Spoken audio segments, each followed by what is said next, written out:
कहाँ कथा करानी चाहिए? बोले तीर्थे वापी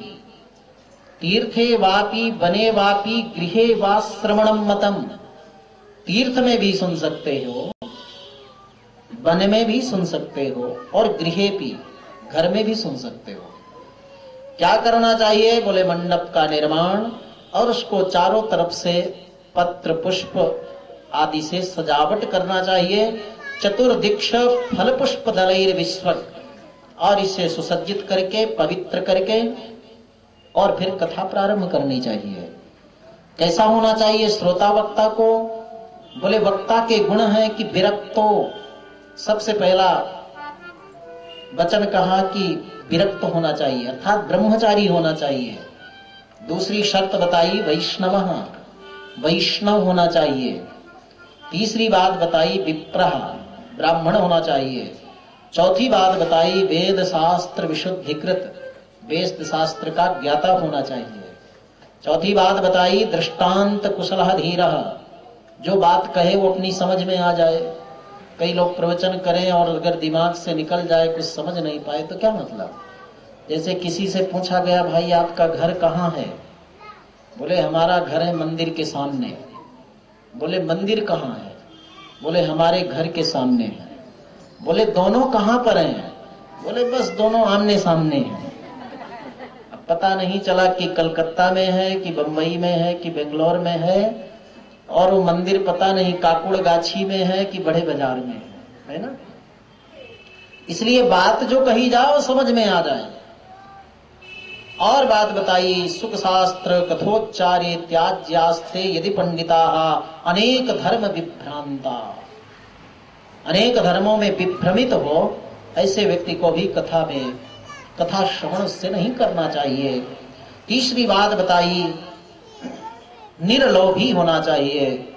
ये नहीं कि पहले से पैसा रुपया तय कर ले, कितना लेना इतना लेना है, और अगर नहीं दे तो बीच में ही कथा छोड़कर भाग जाते हैं। कई ऐसे वक्ता है। ऐसे कथा सुनने से कोई लाभ नहीं। इसमें यह बताया है कि वक्ता को तो निर्लोभी होना चाहिए और श्रोता को उदार होना चाहिए, तभी कथा का पूर्ण लाभ मिलता है, पूर्ण फल मिलता है। श्रोता को और वक्ता को दोनों को चाहिए छौर नहीं करावें, 7 दिन तक नाखून नहीं काटें, जमीन पर शयन करें, अल्प आहार लें, ब्रह्मचर्य आदि का पालन करें और अपने संध्या वंदन आदि कर्मों को संक्षिप्त कर दें। और कथा श्रवण करने के लिए जब मंडप में आवे तो आपके मन की जो कामना हो वो भागवत जी के सामने निवेदन कर दो। ये भागवत जी कोई पुस्तक नहीं है, प्रत्यक्षम वर्तते हरे है, भगवान की साक्षात मूर्ति है। भगवान जब जाने लगे तो इसी में प्रविष्ट हो गए। भागवत में परोक्ष रूप से भगवान इसी भागवत में विराजते हैं। इसको नमन करो, अपने मन की भावना रखो। जो भी आपको लौकिक कार्य चाहिए, संतति चाहिए, सुख चाहिए, समृद्धि चाहिए, धन चाहिए, मानस शांति चाहिए, या भगवान के चरणों में भक्ति चाहिए, प्रीति चाहिए, मुक्ति चाहिए, जो भी चाहिए भागवत भगवान के चरणों में निवेदन करना चाहिए और फिर 7 दिन तक कथा श्रवण करना चाहिए। बोले भोजन में क्या लेना चाहिए? बोले उपोष्य सप्तरात्रम वा, 7 दिन तक अगर अन्न जल नहीं लो तो अच्छी बात है।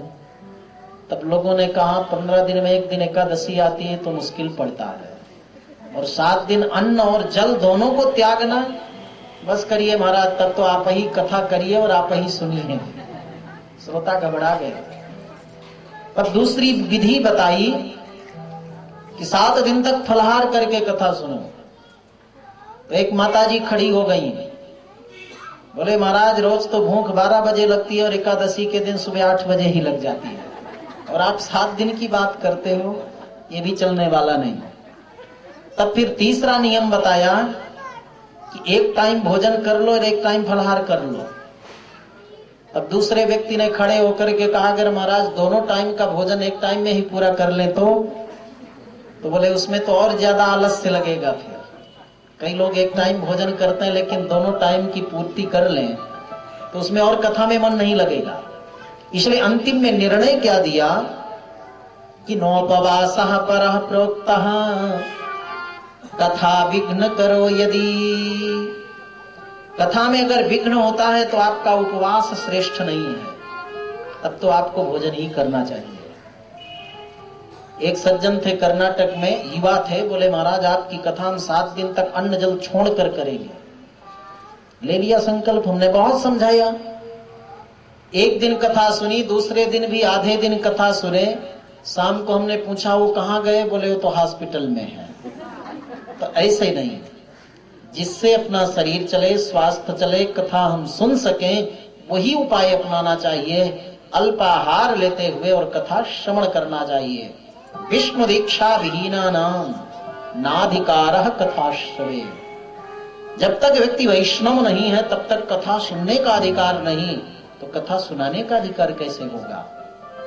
मधु शहद आदि का त्याग करना, गरिष्ठान्न का त्याग करना, मसूर की दाल वैसे वैष्णव लोग नहीं खाते, लेकिन 7 दिन तक त्यागना, काम क्रोध मद मान मत्सर लोभ दंभ आदि का त्याग करना, सत्य बोलना, मन वाणी शरीर से पवित्र रहना, दया करना, अधिक से अधिक मौन रहना, रिजुता को धारण करना, विनय रहना, उदार मन से रहना, ये सारे गुणों को बताया है।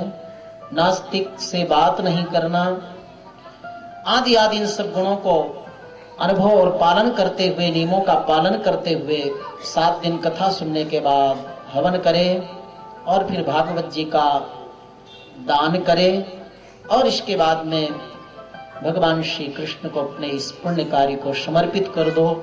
इससे स्वयं की भी कामनाएं पूर्ण होती हैं और भगवान भी परम प्रसन्न होते हैं।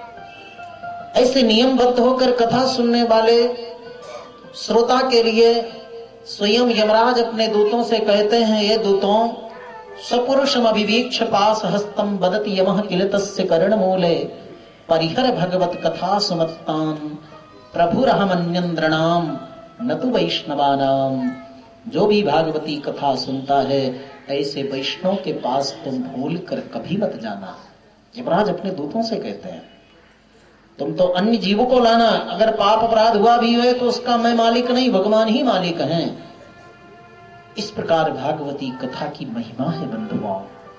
आगे चलकर प्रारंभ में प्रथम स्कंध में प्रथम अध्याय में बताया है कि भगवान ही जगत को सृजन करते हैं, पालन करते हैं और संहार भी करते हैं। जब अत्यंत स्निग्ध और प्रिय शिष्य मिल जाते हैं तो उनसे गोपनीय तत्वों को भी गुरुजन नहीं छिपाते हैं।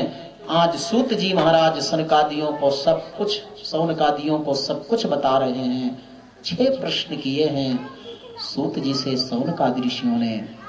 किम श्रेयः शास्त्र सारः कः स्वावतार प्रयोजनम किम कर्म केवतारश्च धर्मः कम शरणं गतः। मनुष्य जीवन में सबसे श्रेष्ठ कर्म क्या है, समस्त शास्त्रों का सार क्या है, भगवान के अवतार कितने हैं, अवतार का प्रयोजन क्या है, भगवान नहीं रहते तो धर्म किसकी शरण में जाता है। संक्षिप्त रूप से सूत जी ने सभी प्रश्नों का उत्तर दिया कि कृष्ण भक्ति ही परम श्रेयः, भगवान की भक्ति ही सबसे बड़ा श्रेष्ठ कर्म है। यज्ञ करोगे तो उसमें व्यवधान होता है, लेकिन भगवान के भजन में कोई व्यवधान नहीं। और शास्त्र सारश्च सैवहि, समस्त शास्त्रों का सार भी यही है। भगवान के अवतार प्रमुख रूप से 24 हैं। अवतार का प्रयोजन है सज्जनों की रक्षा, धर्म की रक्षा। और जब भगवान इस पृथ्वी को त्याग कर चले जाते हैं तो धर्म श्रीमद् भागवत में स्थित हो जाता है। संक्षिप्त इन प्रश्नों का समाधान किया है और आगे ये बताया कि जब तक संत कृपा नहीं होती, गुरु कृपा नहीं होती, तब तक भगवान की भी कृपा नहीं होती। क्योंकि एक बार देवर्षि नारद जी भ्रमण करते करते जब व्यास जी के आश्रम में पहुंचे तो व्यास जी बड़े अशांत दिखे, बड़े दुखी दिखे। बहुत क्लेश पे थे, अधीर थे।